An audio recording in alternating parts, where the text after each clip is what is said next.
মার্কিন president Donald ট্রাম্পকে ফুসলিয়ে Iran যুদ্ধে টেনে এনেছেন ইসরায়েলের প্রধানমন্ত্রী বেনিয়ামিন নেতানিয়াহু।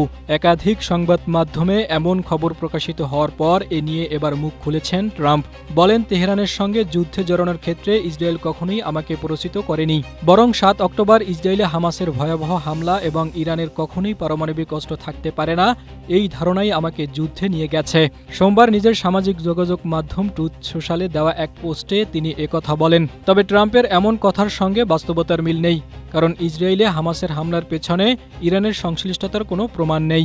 এমনকি ট্রাম্পের নিজস্ব গোয়েন্দা প্রধান তুলসী গ্যাবার্ড গত মার্চে কংগ্রেসে বলেছিলেন, ইরান কোনো পারমাণবিক অস্ত্র তৈরি করছে না। এছাড়া ২০২৫ সালের জুনে ইরানে মার্কিন হামলার পর ট্রাম্প বলে আসছেন তিনি তেহরানে পারমাণবিক স্থাপনা পুরোপুরি ধ্বংস করে দিয়েছেন। এরপর ট্রাম্পের অনেক সমালোচক যুক্তি দিয়েছেন, ইরান যুক্তরাষ্ট্রের জন্য কোনো হুমকি ছিল না, বরং এই যুদ্ধ কেবল আমেরিকানদের নিরাপত্তা ও সমৃদ্ধির বিনিময়ে ইসরায়েলের স্বার্থ রক্ষা করছে। স্ট্রবেরি সুপার ডটেড ও ক্লাসিক ভ্যারিয়েন্ট সেন্সেশন জাগুক শিহরণ।